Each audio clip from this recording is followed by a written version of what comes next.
저 오늘 바울 이중창한 거 맞죠? 우리 회장님이 안 계셔서 그래요. 그래도 은혜롭네요, 그렇죠? 반응이 좋아서 감사합니다. 오늘 오랜만에 우리 주현 집사님 캐나다 가고 한 달 만에 와서 제자리에 서 있으니까 너무너무 반갑네요. 우리 전우자고 쳐다보면서 인사 좀 나눌까요? 사랑하고 축복합니다. 만나서 행복합니다. 아멘. 이제 우리 제1 찬양 인도자가 없으면 제2 찬양 인도자 우리 태빈이가 아주 훌륭하게 잘 인도해 나가는 것 같아요. 우리 태빈이가 대학 가기 위해서 지금 원서를 쓰고 준비하고 있는데 여러분들 많이 기도해 주시고 교회 오빠로 멋지게 아름답게 성장하기를 위해서 기도해 주시기를 바랍니다. 한 여자분이 잠을 자는데요. 이상해 느낌이. 그래서 눈을 떠보니까 남편이 앉아서 조용히 전화를 하고 있는 거예요.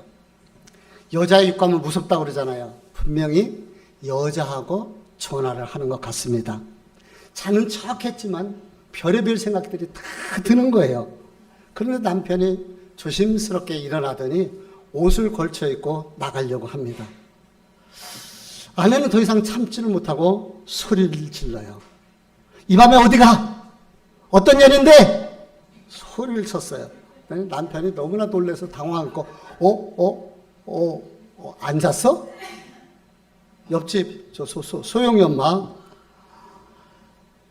그 말에 아내가 울컥 화가 치밀어 오릅니다. 이 나쁜 놈아, 왜 하필 옆집에 소영이 엄마야? 내가 그년보다 못한 게 뭐 있는데? 눈물이 핑 들어왔습니다. 최후의 경고를 날리는 거예요. 지금 나가면 이것으로 끝이야. 알아서 해. 그런데도 남편이 나서 옷을 갈아입고서 나가면서 한마디 하더라는 거예요. 근데 그 소리를 듣고 우리 그 부인이 찍소리를 못하는 거예요. 남편이 뭐라 그러는지 아십니까? 뭐라 그러는지 알아요? 차 빼달란다 이 화상아. TV 자라. 자, 우리는 이 부부를 통해서 한번 생각해 볼 것이 있습니다. 그것은 오해와 관점의 차이예요. 부인은 전후 사정을 이해하지 않고 자신의 관점, 자신의 주관, 자신의 상황에서 판단을 하고 평가를 했기 때문에 그런 오해를 하게 된 거죠. 우리가 세상을 살다 보면은 많은 오해가 있고 그 많은 오해가 자기 관점에서 평가하고 판단하고 내 관점에서만 보다 보니까 그런 문제들이 발생할 수가 있다는 거예요. 너무 내 관점, 내 중심, 내 사고, 내 상황에서만 보고 판단하지 말고 상대방의 입장에서도 좀 배려하며 살펴볼 수 있었으면 좋겠어요. 그래서 이렇게 오해로 갈등이 있고 깨지는 관계가 되지 않기를 주의 이름으로 축복합니다. 우리가 지금 주기도문을 강의하고 있어요. 그런데 지난주에 우리가 주기도문에 대해서 할 때 지난주에 말씀이 뭐였죠?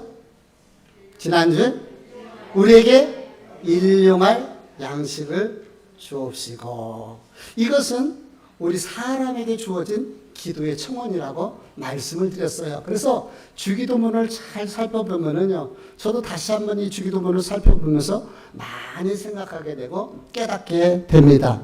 마틴 루터는 주기도문은 하나님이 주신 선물이요, 기도 중에 기도요, 기도의 알파벳이다. 그만큼 중요하다는 거예요.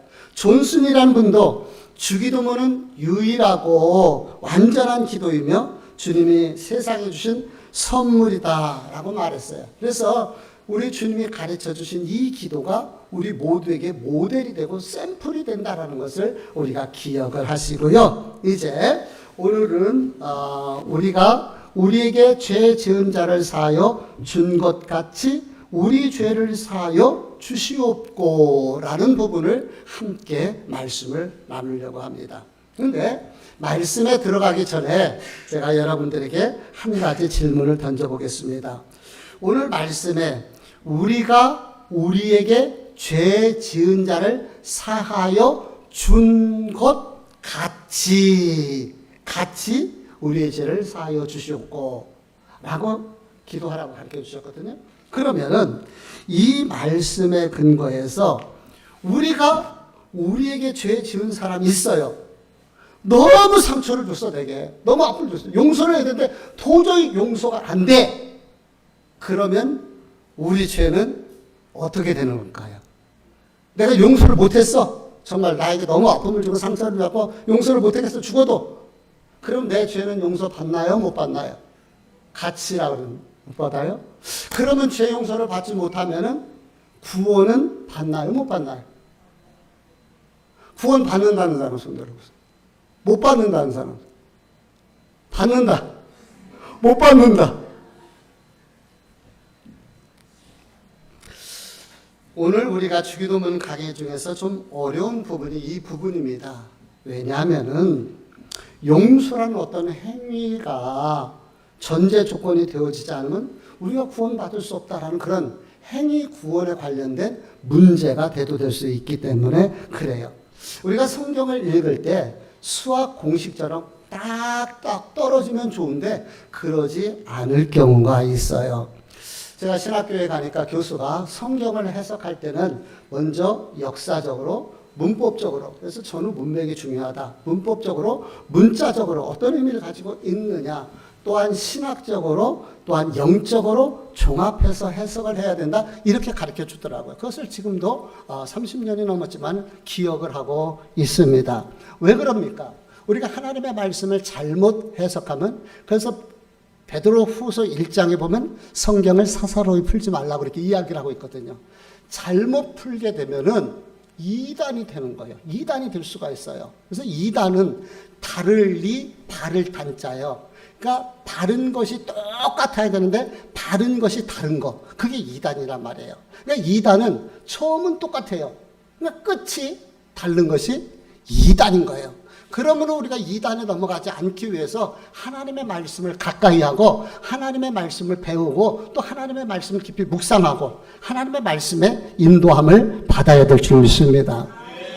지금 제2기 제자훈련, 1대1 제자훈련 반이 이제 동반자 과정을 끝나고 양육자 과정이 이제 약 오늘까지 한 3주 정도 이렇게 남은 것 같아요. 체크를 해보니까. 3기에 참석하지 못하신 분들은 꼭, 왜? 찔리는 부분이 있어요? 꼭 3기에 같이 참석해서 그렇게 하나씩 우리가 배워나가고 또 우리의 신앙의 이 기초를 잡았으면 좋겠습니다. 오늘 말씀을 잘못 이해하면은 내가 누군가를 용서해야 하나님이 우리 죄를 용서해 주신다라고 생각할 수가 있어요. 다시 이야기하면 내가 용서라는 행위를 하지 않으면 내 죄도 용서받을 수 없다라는 부분에 문제가 되돌릴 수가 있다는 거예요. 그런데 우리 성경을 봅시다. 에베소서 2장 8절 9절 말씀을 읽어볼게요. 시작. 너희는 그 은혜에 의하여 믿음으로 말미암아 구원을 받았으니 이것은 너희에게서 난 것이 아니요 하나님의 선물이라. 행위에서 난 것이 아니니 이는 누구든지 자랑하지 못하게 함이라. 아멘. 자, 우리의 구원은 무엇으로 받아요? 행위로 받습니까? 노력인가요? 수고인가요? 헌금을 많이 해야 되는가요? 아닙니다. 전적인 하나님의 은혜로 믿음으로 말미암아 구원을 받는 것이요. 그러므로 하나님의 선물이기 때문에 우리가 구원에 대해서 자랑할 것이 아무것도 없어요. 저와 여러분이 하나님의 자녀가 된 거, 우리의 노력과 애씀과 수고의 결과가 아니라 말입니다. 그렇다면 오늘 우리가 본문에서 읽어보았던 것처럼 우리가 우리에게 죄 지은 자를 사하여 준 것 같이 우리의 죄를 사하여 주옵시고 라는 이 말씀은 무슨 뜻일까요? 여기에는 전제 조건이 있습니다. 무슨 얘기냐면은 하나님이 우리 죄를 용서해 주셨기 때문에 우리가 누군가를 용서해 주셨기 때문에 하나님이 그것을 보시고 우리 죄를 용서해 주신다는 그런 의미가 아니라 우리가 하나님 앞에 엄청난 죄를 용서받았기 때문에 작은 우리에게 준 그 상처, 그 죄도 우리는 용서할 수 있어야 된다라는 의미인 거예요. 하나님으로부터 엄청난 죄를 용서받았어요. 그럼 우리는 타인에게도 용서할 수 있는 이 부분이 필요하다는 것이죠. 이 말씀이 전제된다. 조금 이따 더 깊게 설명을 하게 될 것이고요. 성경에는 죄에 대해서 5가지 단어에 대해 헬라어로 이야기를 해요. 근데 오늘 다 이야기할 수 없으니까 2가지만 오늘 말씀과 근거해서 여러분에게 좀 소개를 하면은, 헬라어 중에 하말티아라는 이 단어가 있어요. 여러분들도 들어보셨을 거예요. 관역에서 벗어나다. 그러니까 죄가 뭐라고요? 죄는 관역에서 벗어난 거예요. 그러니까 우리 사랑하는 성도들이 가야 할 길이 있어요. 근데 거기서 관역에서 벗어난 그것이 죄라는 거예요. 근데 2번째는 오페일레마라는 단어를 써요. 이것은 빛을 이야기해요. 햇빛 이런 빛을 이야기하는 게 아니고 우리가 돈을 빚지는 거 있잖아요. 그래서 빚을 누군가에게 줬는데 그 빚을 갚아야 되잖아요. 근데 갚지 않은 상태, 그것을 죄라고 설명을 해요. 그래서 성경에서 죄를 이야기할 때 가장 많이 사용하는 것이 하말티아라는, 관역에서 벗어났다라는 그 의미로 하말티아를 말하는데, 오늘 우리가 읽어보았던 이 본문에는 하말티아라는 단어를 쓰지 않냐고 오페일레마라는 단어를 쓰고 있는 거예요. 다시 말하면 우리 예수님께서 돈과 관련된 빚을 통해서 죄에 대해 이야기를 하면서 이해하기 쉽게 말씀을 하고 있는 것이죠. 이 관련된 말씀이 마태복음 18장에 보면 비유로 예수님께서 말씀하시는 장면이 나와요. 마태복음 18장에 보면은 한 신하가 나와요. 근데 이 신하가 왕에게 10,000달란트 빚을 져요. 그렇죠? 여러분 읽어봤죠? 성경에? 10,000달란트 빚을 졌습니다. 그러면 참고적으로 그 당시 경제 상황과 오늘날의 경제 상황을 이게 1대1로 비교할 수는 없어요. 그런데 이렇게 좀 한번 비교해 볼게요.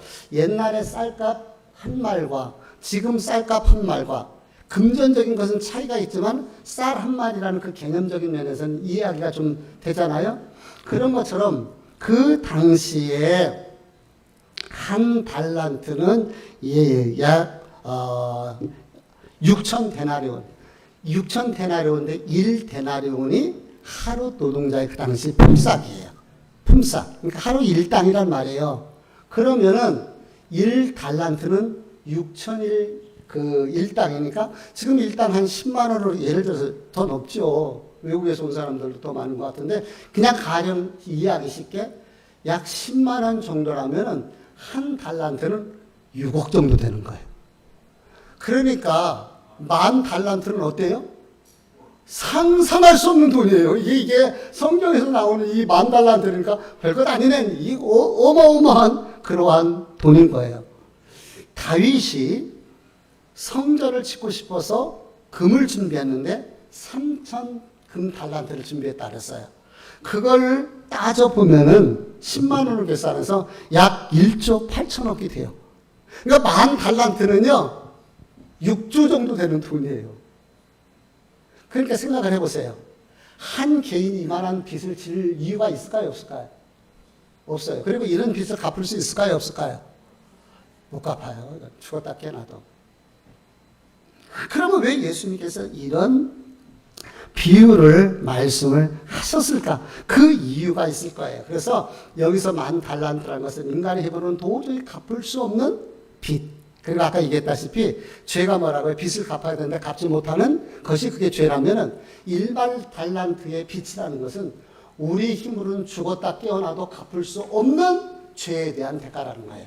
이해가 되십니까? 네, 그래요. 도저히 개인이 갚을 수 없는 엄청난 돈이에요. 왕이 신하사 군인들을 시켜서 잡아오도록 했습니다. 그래서 잡혀왔어요. 이 신하가 왕에게 사정합니다. 폐하, 한 번만 봐주세요. 최선을 다하고 있습니다. 어떻게 하든지 제가 한번 해볼 테니까요. 근데 어떻게 6조 원의 돈을 개인이 갚을 수 있어요? 오늘날로 이제 환산을 해보니까 딱 6조 원이라고 우리 목사님인데 6조 원이네 그러지 마세요.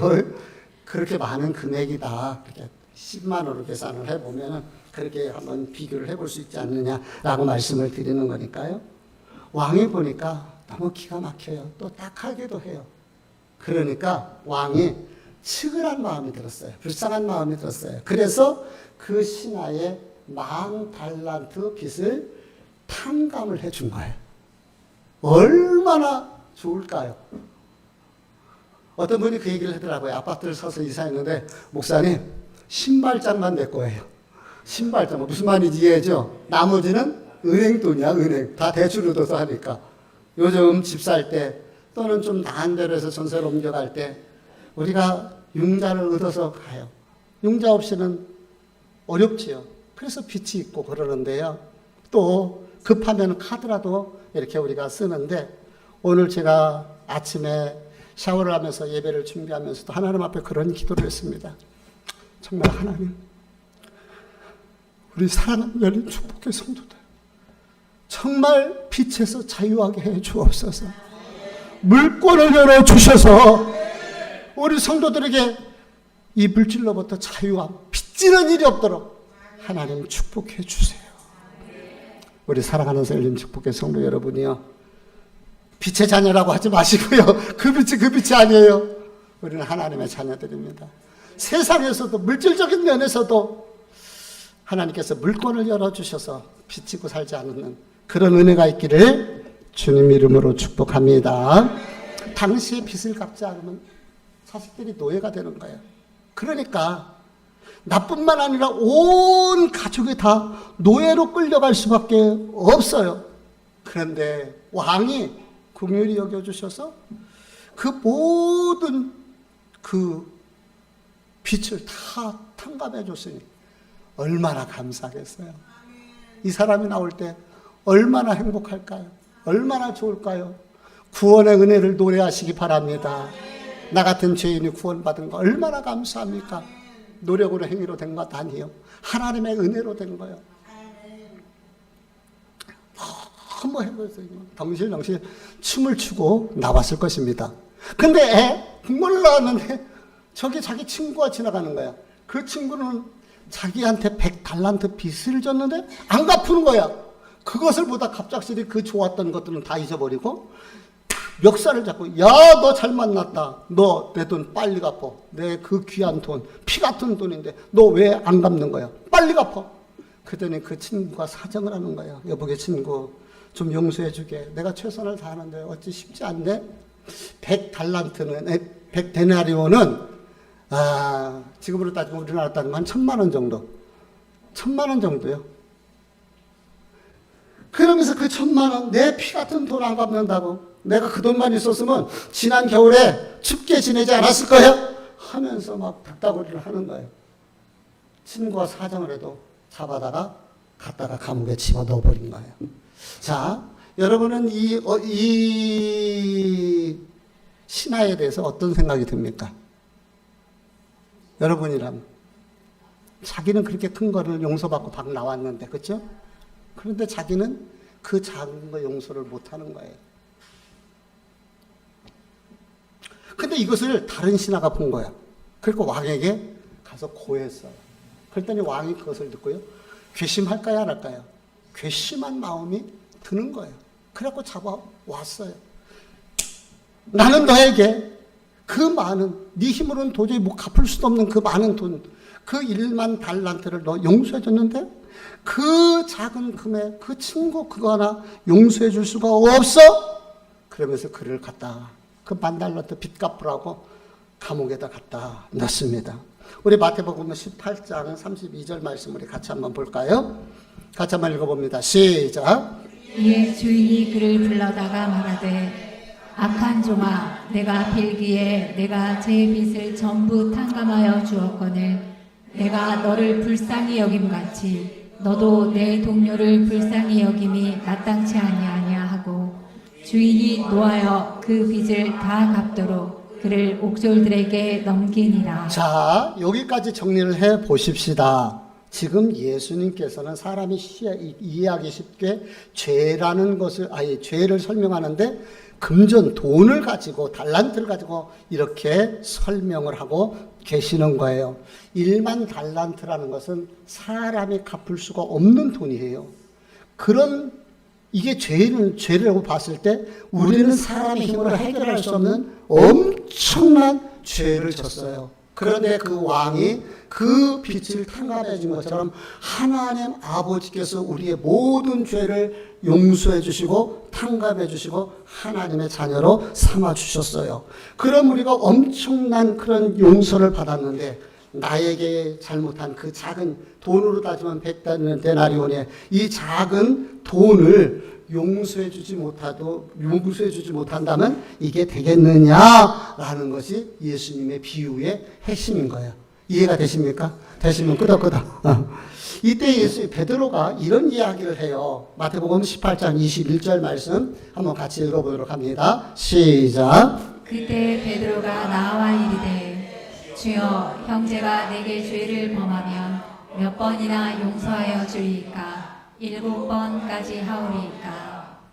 예, 그 베드로 예수님 시대의 당시는 눈은 눈으로 이는 이로 복수하던 시대예요. 이걸 뭐라면 동해복수법이라고 이렇게 이야기를 하는데 누군가가 내 눈을 상하게 하면 상대방의 눈을 뽑는 거예요. 내 이빨에 하나를 상하게 했으면 상대방이 이빨을 부러뜨려 가지고 복수를 하는 그런 시대인 거예요. 근데 용서에 대해서 예수님 말씀하시거든요. 그러니까 베드로가 옆에 있다가 이런 시대에 내가 그러면은 7번 정도 용서해 주시면 되겠지. 그럼 예수님이 나를 칭찬해 주실 거야. 예수님 7번 정도 용서해 주면 됩니까? 라고 이야기를 했더니 예수님께서 이렇게 얘기해요. 우리 계속해서 읽어봅니다. 같이 읽어봅니다. 시작. 예수께서 이르시되 내게 이르노니 7번뿐 아니라 7번을 70번까지라도 할지라. 예, 7번을 70번까지라도 용서하라는 말은 몇 번까지 용서하라고? 490번. 그러고 보니까 우리 전도사님이 이 숫자가 되게 빠르다. 산수를 잘하는 것 같아. 되게 빠른 것 같아요. 가장 빠른 것 같은데 반응이 490번. 그러면 90번. 그럼 여러분들에게 여쭤볼게요. 1번, 2번, 100번, 400번, 490번 됐어! 딱 490번만 용서해주면 된다는 얘기인가요? 그러면 7은 성경에서 완전 숫자예요. 7에 70번이라는 건 완전. 그러니까 용서해주고 완전하게 용서해주라는 그런 의미가 그 안에 담겨져 있는 거예요. 우리가 우리에게 죄 지은 자를 사하여 준 것 같이 우리 죄를 사하여 주시옵고 라는 이 말씀 속에는 이미 하나님께서 우리의 모든 죄를 용서해 주셨기 때문에 그 전제 속에서 우리도 그 죄를 용서해 주어야 된다라는 그런 밑바탕이 깔려 있다는 거예요. 우리가 서로 용서해 줘야 할 이유가 어디 있습니까? 여태까지 말씀드렸던 것처럼 우리가 용서받았기 때문이에요. 하나님 앞에 도저히 사람의 힘으로는 감당할 수 없는 그런 용서를 우리가 받았다는 거예요. 그래서 우리가 용서해 주는 것은 당연하고 마땅한 일이다. 두 번째, 왜 우리가 죄를 용서해 줘야 됩니까? 하나님과의 관계가 막히지 아니하고 그것으로 인해서 하나님 관계가 더 형통해질 수 있기 때문에 그런 거예요.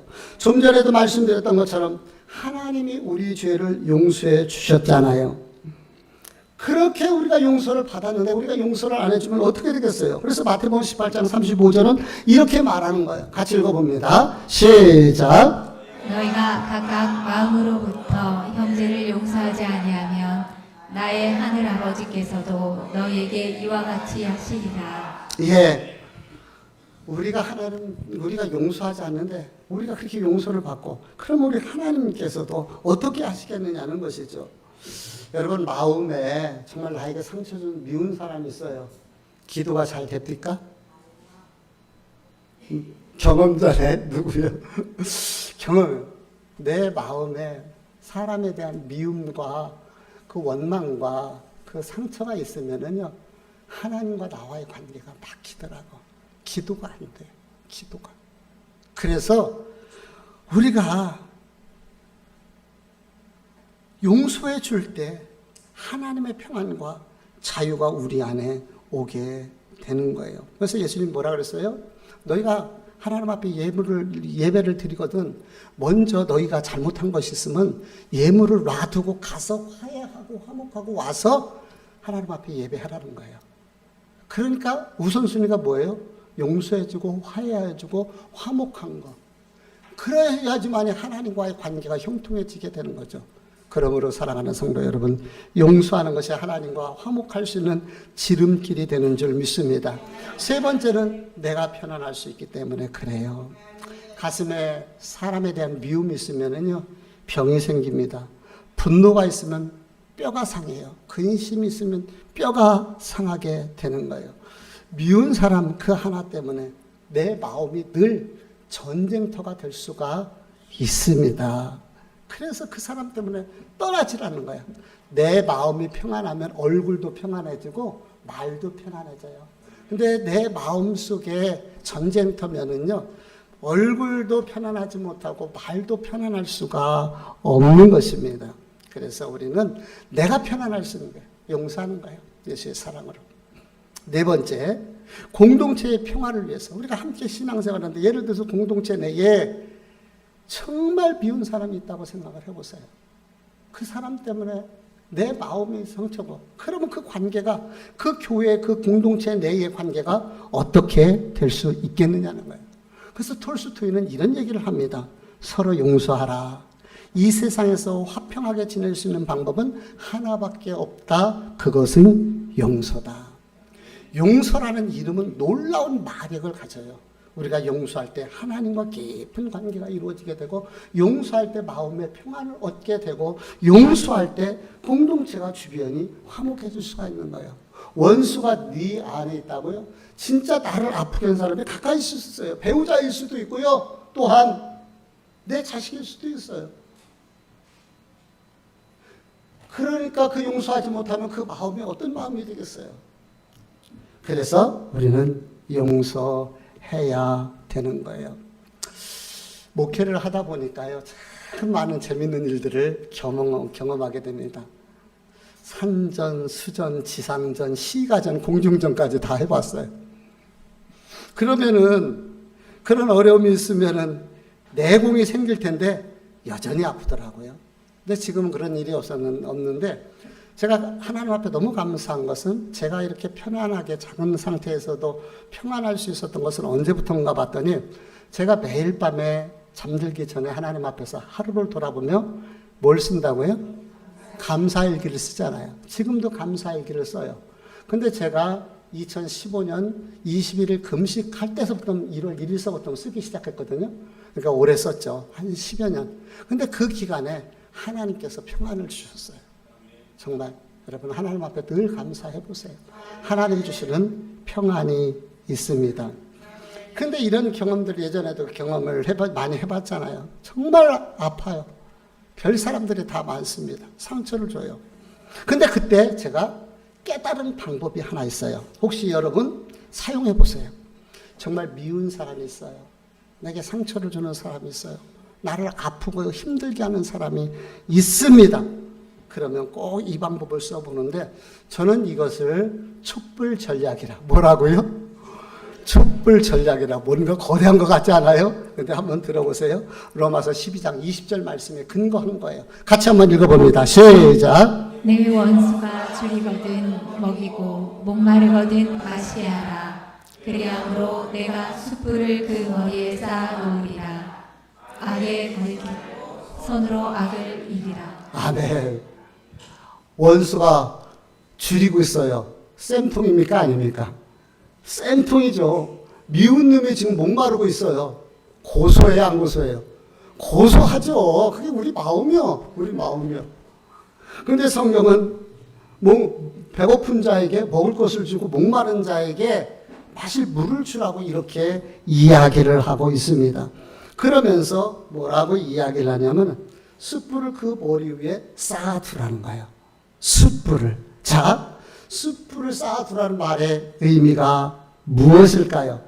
미운 사람 보기 싫은, 꼴 보기 싫은 그놈한테 번개탄을 피워갖고 올리라는 얘기일까요? 그런 의미가 아니죠. 이 호쿠마 주석에서는 이 숯불을 뭘로 해석하느냐면 은혜로 해석을 해요. 뭘로 해석한다고? 은혜로. 그러니까 미운 사람이 줄이면은 먹을 것을 위에다 올려놓는 거예요. 마실 물이 없으면 마실 것을 주는 거예요. 미워 죽겠어요. 정말 그 영혼을 하나님 앞에 맡기고 하나님 앞에서 그 영혼을 축복하면서 은혜를 쌓는 거예요. 사랑을 쌓는 거예요. 기도를 쌓는 거예요. 그것이 승리의 방법이라고 가르쳐 주고 있는 것입니다. 그래서 복수 중에 최고의 복수는 선으로 악을 이기는 복수예요. 이기는 것이요. 근데 싸워서 주먹질해서 두고 보자 그렇게 해서 이기는 싸움은요 정말 나중에도 상처투성입니다. 근데 사랑으로 이기는 것이요 최고의 방법인 것을 성경이 가르쳐주고 있습니다. 그래서 저는 이 방법을 실질적으로 써봤어요. 정말 미운 사람이서 정말 나를 너무 아프게. 근데 그를 위해서 하나님 앞에 자꾸 이르는 거예요. 하나님 정말 누구누구 때문에 내가 너무 힘든데 하나님 저 영혼을 긍휼히 여기시고 저 영혼을 축복하시고 그래도 나한테 잘한 것들이 있더라고요. 그때 그것을 생각하면서 하나님 앞에 구하니까 내 마음이 평안해지더라고요. 그리고 하나님께서 문제를 해결해 주셔서 좋은 관계가 이루어지도록 해요. 여러분 혹시라도 사람 때문에 상처가 있다면 숯불 전략 번개탄 피워놓지 마시고요. 그냥 예수의 사랑으로 섬겨보시길 바랍니다. 내용을 정리하면서 결론을 말씀드립니다. 어느 집사님에게 있었던 실제 이야기예요. 직장에서 회식을 하는데 흔히 있을 수 있는 이야기예요. 자기 예전부터 미워하는 상사가 있어요. 근데 술을 따라서 권하는 거예요. 저 교회 집사입니다. 술하지 않아요. 죄송합니다. 했던 거예요. 그랬더니 한다는 얘기가 교회 다니는 사람들 다 술 먹는데 왜 너만 유독 예수쟁이 표를 내느냐고 이렇게 이야기를 하면서 한 잔 받으라는 거예요. 아유, 죄송합니다. 제가 그냥 받을 수가 없네요. 했더니요. 그 많은 사람들 앞에서 뺨을 따리면서 나를 무시했고 건방지게 그랬다고 그렇게 뺨을 때리는 거예요.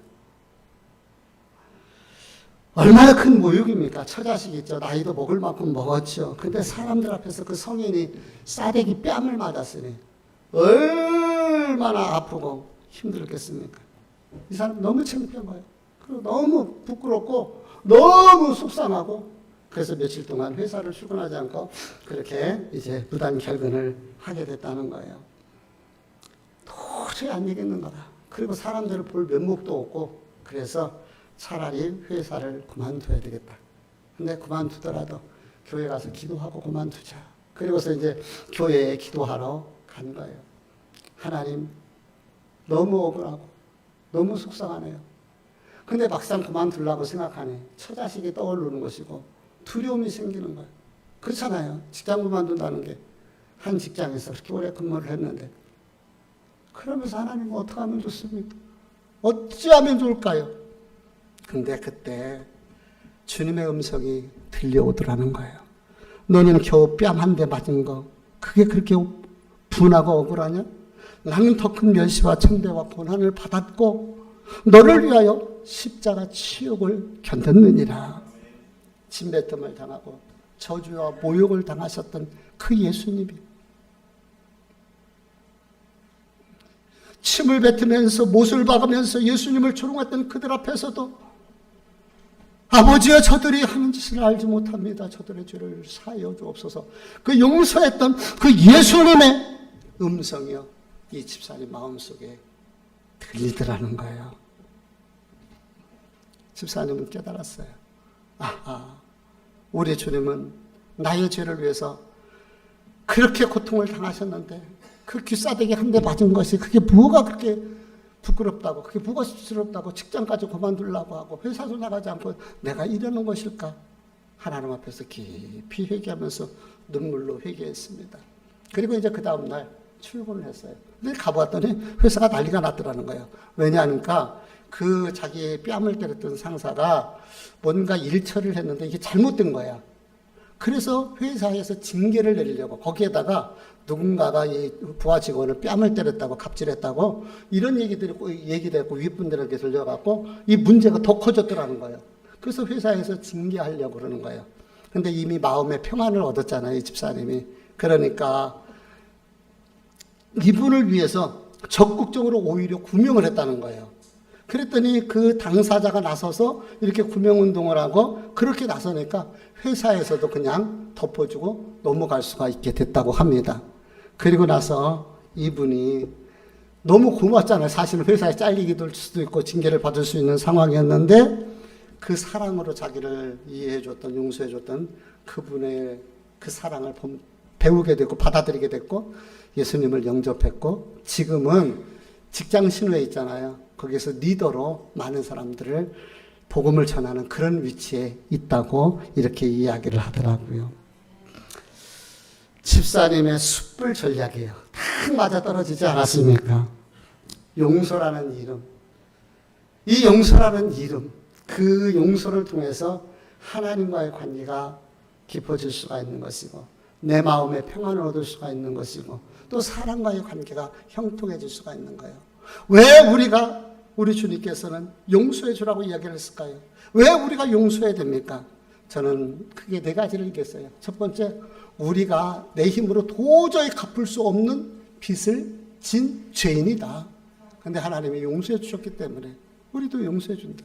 우리가 용서할 때 하나님과 나와의 관계가 더 깊어지고 형통해질 수가 있다. 내가 용서할 때 내 마음에 평안이 임하게 되고 내가 용서할 때 공동체가 화목해질 수가 있다. 그러므로 우리는 용서하며 살아야 됩니다. 그런데 말이 쉽죠. 현실로 당했을 때 어떤가요? 쉬운가요, 그게? 용서하기가 쉬운가요? 저도 목사님, 저도 쉽지가 않아요. 그래서 누구의 은혜가 필요합니까? 하나님의 은혜가 필요한 거예요. 그래서 기도해야 되는 거예요. 그래서 하나님의 은혜를 주셔서 용서할 수 있는 마음. 그러면서 그 상대방의 잘못을 통해서 나의 죄를 하나님 앞에서 보게 되는 거죠. 그것이 거울이 돼서 내 모습을 하나님 앞에 비춰보는 거예요. 그러면 내가 얼마나 큰 죄인인가를 알게 되고 그래서 우리가 용서라는 쉽지 않은 그 길로 나갈 수가 있게 되는 거예요. 숯불 전략 꼭 사용해 보시기 바랍니다. 숯불 전략 그게 뭐라고요? 목사님이 숯불 전략이라고 했는데 그게 뭐지? 조기 구워 먹는 숯불 생각하면 안 됩니다. 원수의 머리 위에 은혜를, 사랑을, 기도를, 축복을 쌓아놓는 것이다. 정말 미운 사람이 있을 수 있어요. 우리에게 아픔과 상처를 준 씻을 수 없는 내게 자존감을 상하게 한 분이 여러분 혹시라도 계신다면 오늘 이후에 한번 주님 앞에서 나를 돌아보시고 그리고 예수의 사랑으로 그분을 용서하시기 바랍니다. 사랑하는 열린 축복교회 성도들이여 용서하며 삽시다. 사랑하며 삽시다. 기도하시겠습니다.